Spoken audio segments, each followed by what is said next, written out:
Ashama akkam jirtu nageenyi keenya kabajaaf jaalalaa bakka jirtanitti isin haa qaqqabu. Gulummaa chaanaa irraa odeeffannoo wayitaawaa yeroo kana qabannee jirru isiniin biraan ga'uu amma eegalla. ABO'n paartiin Bilxiginnaa maqaa jaarmiyaa kiyyaa akka malee fayyadamaa fi balleessaa jira jechuun ibsa haaraa har'a baaseen beeksisee jira. Paartiin Bilxiginnaa yeroo darbe maqaa hoogganaa fi itti aanaa hoogganaa ABO jechuun obbo Araarsoo Biqilaa fi Qajeelchaa Mardaasaaf muudama sadarkaa naannoo fi federaalaatti laachuun isaanii beekama.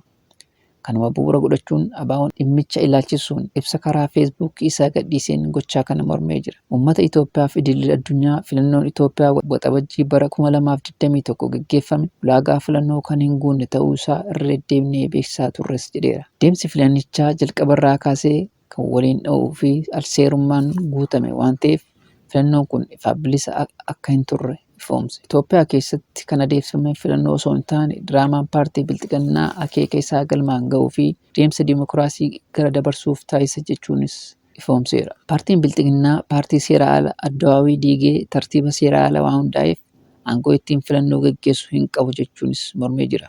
Filannoo kana keessatti paartileen morkattootaa akka hin hirmaanne dhibamaniiru. Isaan keessaa ABO'f KFO'n akka fakkeenyaatti yeroo eeru paartileen mormitootaa filannicha irratti qooda fudhatanis warreen Bilxiginnaa waliin michooma qabanii fi walitti siqeenya qaban jechuun ifoomsee jira. ABO'n ibsa isaa kanaan filannoon kun yeroo biyyattiin haala hamaa keessa jirtutti raawwate jechuun biyyattii keessatti garee hidhatee jiru waliin yeroo waraanni lixa, kibbaa, kaaba fi giddugaleessa Oromiyaatti akkasumas naannoo Affaar, Ogaadeenitti godhamaa turee fi waraanni naannoo Tigraay gaggeeffamaa jirutti taasifamuu isaa yaadachiiseera. Filattoonni bakkeen kana jiraatanis filannoo kana akka hin hirmaatin ibsee jira. Filannoon kun taajjabdoota bilisa ta'aniin kan hin taajjabdamnee fi filannoon kun taajjabdoota bilisa ta'aniin kan hin taajjabamne yeroo ta'u namoota paartii Bilxiginnaa ta'aniin akka taajjabdootaatti hordofamaa tures jechuun ibsee jira. Namoonni filannoo kana filuuf ba'anillee bilisa ta'anii hin filanne jechuun ifoomse. Yeroo ammaa paartiin baqqee Dr. Abiyyiin mul'ata isaa galmaan ga'uuf mootummaa haaraa mataa isaa akka ijaarrachaa jiru ibsee asirratti kan hubachiisuu qabnu maqaan ABO hundeeffama mootummaa haaraa jedhame keessatti akka malee waan ka'eef ni morminas jedheera. Kun aarsaa qabsoo uummanni Oromoo addawaawiitti beellaf dhabamsiisuuf kumaatamaan kaffale fudhatama dhabamsiisuudha jechuunis mormee jira. Kanuma bu'uura godhachuun otoo hin buliin uummanni fi paartileen siyaasaa Itoophiyaa qabxiilee furmaataa armaan gadii sadan kana irratti akka xiyyeeffatan gaafatee jira. 1. Lammiileen Oromiyaa nagaa fi tasgabbii naannicha keessatti deebisuuf mootummaa ce'umsa biyyoolessaa Oromiyaa akka cimsatan.